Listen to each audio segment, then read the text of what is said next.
9 conseils pour louer plus sur Airbnb et Booking. Tu fais de la sous-location professionnelle ou tu envisages de te lancer, donc tu sais ô combien il est important de se démarquer des autres loueurs courte durée sur Airbnb et Booking pour attirer beaucoup plus de voyageurs qu'eux. C'est pourquoi aujourd'hui je vais te partager mes 9 conseils, oui 9 conseils pour louer plus et surtout plus cher sur Airbnb et Booking. Ces astuces t'aideront à optimiser ton annonce, améliorer l'expérience client de tes voyageurs et en fin de compte augmenter tes réservations et donc ton cash flow net. Mais tout d'abord, je vais me présenter pour ceux qui ne me connaissent pas. Eh bien, je m'appelle Salah, je suis le fondateur de la société Apartine Toulouse qui a réalisé plus d'1 million d'euros de chiffre d'affaires en sous-location professionnelle avec Airbnb et Booking depuis sa création en 2018 avec un bénéfice régulier d'environ 12 000 euros par mois. Je parle de bénéfice net. J'ai ensuite revendu mon entreprise avec une plus-value à 6 chiffres et j'ai accompli mon rêve de partir vivre à Dubaï. Aujourd'hui, je suis toujours présent dans la société de sous-location Apartine Toulouse en tant que conseil et j'enseigne à mes élèves comment devenir libre grâce à la sous-location professionnelle. Allez, on démarre tout de suite pour nos 9 conseils. Premier conseil, optimise ton annonce. Le titre et la description de ton annonce sont les premiers éléments que les voyageurs verront. Tu dois donc t'assurer que l'intitulé de ton annonce est accrocheur, qu'il marque tout de suite le voyageur lorsqu'il est sur son écran pour choisir son appartement. Alors pour les 27 appartements que nous avons aujourd'hui en sous-location chez Apartine Toulouse, tous, et je dis bien tous, ont un nom et l'expérience client commence par là. Le voyageur à prestation équivalente aura beaucoup plus tendance à réserver un appartement qui s'appelle le Clos de Borios plutôt que T2 appartement hypercentre, le truc naze quoi, qui donne pas envie de suite de réserver. Avec un nom bien choisi, tu peux déjà donner au voyageur l'impression que tu l'embarques ailleurs. Globalement, tu captes le client avec tes photos et un nom accrocheur, puis tu le retiens et il réserve, car ta description est bien meilleure que celle de tes concurrents. Deuxième conseil les amis, propose un prix compétitif. Quand je dis prix compétitif, cela ne veut pas dire du tout baisser les prix peu importe la période, cela veut dire tout simplement avoir un vrai yield management. Le yield management c'est quoi ? C'est une politique tarifaire cohérente et dynamique. 80% des loueurs pratiquent plus ou moins les mêmes prix toute l'année, c'est flat, avec une légère variation selon la saisonnalité. Et je dis 80, ça pourrait être, je pense que c'est beaucoup plus. C'est une très mauvaise idée, mais ils le font car ils n'ont pas confiance en leur appartement et surtout, ils sont très mal formés. Je te donne un exemple qui va illustrer mes propos, tout ce que je suis en train de te dire. Si tu ne connais pas la data, c'est-à-dire les données de ta ville, tu ne sais pas, par exemple, que le voyageur réserve en J-2, c'est-à-dire 2 jours avant son arrivée. Donc le loueur, on va l'appeler bof. Le loueur bof va fortement réduire son tarif 4 jours avant, car il panique de ne pas remplir son calendrier. Mais je veux dire que nous, loueurs malins, ce n'est pas grave, car on est serein. On sait qu'on a nos datas, et les datas ne mentent pas. Les données ne mentent pas. On sait qu'on louera en J-2, et je peux vous garantir que dans 99% des cas, on loue en J-2 et surtout à nos tarifs. C'est l'expérience qui paye. Depuis 2018, on a toujours fonctionné comme ça et on arrive à remplir comme on le souhaite et à nos tarifs. Donc je vous le disais, c'est avec ce genre de tips, ce genre de conseils qu'on a réalisé chez Apartine Toulouse plus de 314 000 euros de chiffre d'affaires en location courte durée depuis 2018, juste avec Airbnb. Juste avec Airbnb. Pourquoi ? Car Airbnb, c'est juste 30% de notre chiffre d'affaires total. Troisième conseil que je peux vous donner les amis, tu dois être réactif en phase pré-réservation. Pour cela, réponds rapidement aux demandes de renseignements des clients. Je devrais plutôt dire des prospects parce qu'ils n'ont pas encore réservé. Réponds-leur rapidement quand ils te posent des questions sur l'appartement ou sur n'importe quel type de questions sur le séjour d'ailleurs, pas que sur l'appartement. Parfois, ils peuvent te poser des questions sur la ville, les moyens de venir dans ton appartement, tout type de questions qui va faciliter leur séjour. Ce que je peux vous dire en termes de données, c'est que dans 90% des cas environ, quand tu réponds dans les 30 minutes qui suivent la question, le client réserve systématiquement. Et les fois où j'ai dépassé ces 30 minutes, il a réservé ailleurs, car mon concurrent a été plus réactif. Alors, sois réactif, car cela va faire augmenter ton cash flow. D'où la nécessité d'avoir les applications Airbnb et Booking sur ton téléphone et d'avoir activé les notifications, très important. Alors pour les sous-loueurs courte durée qui n'ont toujours pas ces deux applications sur leur téléphone portable avec les notifications paramétrées en active, ma première action serait sûrement de dire écoute, continue et dors, mais dors bien fort. Mais en y réfléchissant, je me dis que c'est nous qui captons les bons clients et augmentons donc notre bénéfice net. Donc, ça me va très bien.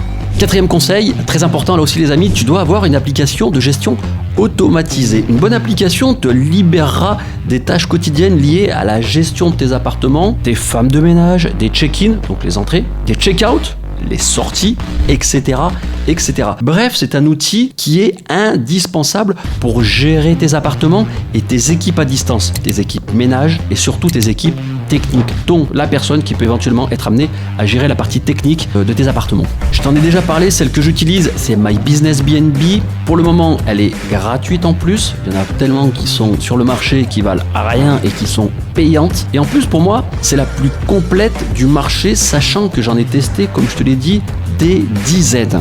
Sixième conseil, l'importance des évaluations et des commentaires. Tu dois ici encourager, je dis bien encourager ou inciter tes voyageurs à laisser des évaluations 5 étoiles. Tout simplement car un appartement bien noté sera bien plus visible sur l'algorithme Airbnb Booking qui apprécie énormément cela. Et donc, ils vont bien entendu bien positionner tes appartements sur le résultat des recherches des sites Airbnb et Booking.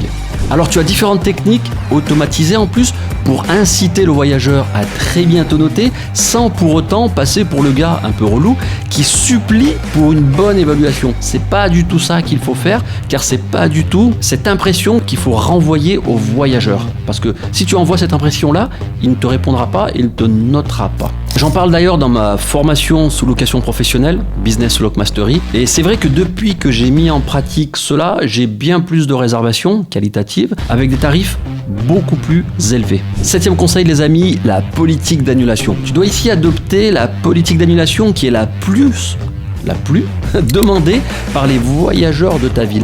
Concrètement, ça veut dire quoi ? Concrètement, tu ne dois pas t'entêter à avoir une politique, par exemple, ultra flexible, car ici, il faut bien comprendre, il faut bien se rendre compte que dans une politique ultra flexible, le voyageur annule quand il veut, voire le jour même de son arrivée, sans aucune pénalité ou forme de remboursement si ce n'est partiel pour toi. Et cela n'est pas du tout bon pour ton business et pour ton bénéfice. Alors ici, il ne faut pas faire n'importe quoi, il ne faut pas être en ultra flexible, en ultra strict, mais en même temps, j'ai envie de dire, comme dirait l'autre, tu ne dois pas avoir une politique hyper stricte, car le voyageur le verra dans ses critères de réservation, que tu as une politique hyper stricte, et il ne réservera pas avec toi. Tout simplement parce qu'il préférera réserver, à prix équivalent, avec celui qui a une politique plus flexible, sans aller sur du ultra flexible. Alors je vois toujours ces fameux loueurs bof, on va les appeler comme ça, nos loueurs bof là, qui sont un peu largués, qui eux mettent tout en ultra flexible. Ils pensent que c'est le seul moyen, le seul paramètre pour eux, pour entrer plus de réservations. Ils pensent que si le voyageur peut annuler quand il veut, il sera plus amené à réserver leur appartement plutôt qu'un autre. Mais pas du tout, ça ne fonctionne pas comme ça, ils se trompent sur toute la ligne. Je veux dire que si ton appartement est joli avec de belles photos prises par un photographe professionnel, pas le téléphone portable les amis, ok, avec un tarif compétitif les amis, ça veut pas dire tarif au rabais. Et surtout si ta politique d'annulation est celle qui est principalement choisie par les voyageurs de ta ville, alors il réservera avec toi et pas avec un autre. Et pour savoir quelle est la politique d'annulation que choisissent la majorité des loueurs de ta ville, tu dois aller sur le site RDNA. Alors RDNA, au premier abord, il paraît un petit peu compliqué à manipuler, mais là aussi, tu dois te former à sa pratique car cet outil est une mine d'informations extraordinaire. Pas que pour les critères d'annulation, savoir quels sont les critères d'annulation les plus demandés dans ta ville par les voyageurs. Là encore, tu vois que je mets en avant la data, les données, pour cibler mes critères de prix et d'annulation. Surtout, rien n'est laissé au hasard en fait. Tout est optimisé pour écraser la concurrence les amis. Et c'est pour ça que j'arrive parfois sur certains appartements, certains mois, à faire 110% de taux d'occupation. Oui, 110% de taux d'occupation. Ben oui les amis, les gens annulent, mais moi derrière, je reloue aux mêmes dates. 8e conseil les amis, proposer des upsells, autrement appelés des services additionnels. Les upsells peuvent peuvent faire augmenter le chiffre d'affaires d'un logement de plus de 30%. Ça peut être par exemple un service de bagagerie additionnel, un panier de produits locaux ou encore un mini-bar. Alors pour le bar, j'aimerais quand même vous alerter les amis parce qu'on voit tout et n'importe quoi. Faites vraiment attention quand même. Je vois beaucoup de personnes, pour ne pas dire des pseudo-formateurs en herbe, voilà. Faut dire les choses telles qu'elles sont, dire de proposer du vin ou de l'alcool aux voyageurs et cela va booster leur chiffre d'affaires. Alors oui, on est d'accord, ça va booster ton chiffre d'affaires, mais ça va booster autre chose et tu vas comprendre pourquoi.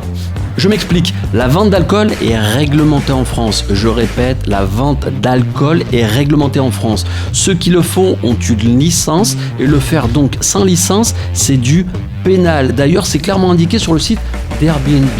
Quand je parle de bar, je parle uniquement de soda ou de jus en bouteille 33 centilitres. Et juste ça, juste le non alcoolisé, soda, jus, va faire augmenter ton chiffre d'affaires de manière exceptionnelle et exponentielle. Alors, tout de même les amis, il ne faut pas que ces upsells soient chronophages pour toi. Tu dois mettre en place un système automatisé pour que cela ne te génère pas des tâches en plus pour toi. Par exemple, pour le minibar, tu peux très bien dire à la femme de ménage de le réapprovisionner, de faire l'inventaire avant et après le séjour et de mettre en place quelque chose avec les voyageurs en termes de paiement. Que ce soit le plus soft possible pour toi, mais aussi pour le voyageur. Soft pour toi, parce que ça ne doit pas être chronophage. On peut très bien imaginer une automatisation. Et soft pour le voyageur parce qu'il ne doit pas ressentir que tu es tout le temps derrière lui à lui demander de l'argent. Et ça, c'est très important de faire les choses de manière soft. On demande de l'argent, mais de manière soft. 9e conseil les amis, restez informés sur le marché de la location courte durée, restez en veille sur le marché, l'économie de la location courte durée. Le monde de la location courte durée évolue rapidement, notamment en termes de réglementation et d'expérience client. Tu dois constamment savoir ce que les clients attendent de toi afin d'être toujours au plus proche de leurs attentes. Cela te permettra d'être différenciant par rapport à tes concurrents. Pour cela, n'hésite pas à maintenir une veille sur ces sujets, de manière générale à t'informer le plus régulièrement possible sur le marché du tourisme et l'hébergement touristique. Moi, ce que je te conseille, c'est d'aller sur le site internet de l'Office du tourisme de ta ville ou de t'y rendre physiquement. Tu as aussi un autre site internet qui s'appelle Atout France. Ils éditent, je crois tous les ans, je ne sais plus à quelle période, des rapports sur l'économie de la location courte durée et de l'hébergement touristique en France. Et je pense même qu'ils le font aussi en Europe, pour l'Europe. Mais déjà la France, c'est pas mal. Et voilà les amis, c'était mes 9 conseils pour générer plus de locations, plus de chiffre d'affaires sur Airbnb et Booking. Je pourrais t'en donner 9 autres de plus, même 15 autres de plus très facilement, mais ce sont les principaux. C'est déjà pas mal, j'ai envie de te dire. En les mettant en pratique, tu augmenteras non seulement tes réservations, mais tu offriras aussi également une expérience client mémorable à tes voyageurs, augmentant le bouche à oreille et ainsi la satisfaction client. Et si cette vidéo t'a plu et que tu es sérieux à propos de réussir en sous-location immobilière professionnelle, n'oublie pas de t'abonner, de mettre un like sur la vidéo, d'aller voir les autres vidéos que j'ai faites, d'activer la cloche pour ne pas manquer les prochains conseils et les prochaines astuces pour tout ce qui concerne le marché de la location courte durée et de la sous-location immobilière professionnelle. C'était Salah et je te dis à la prochaine.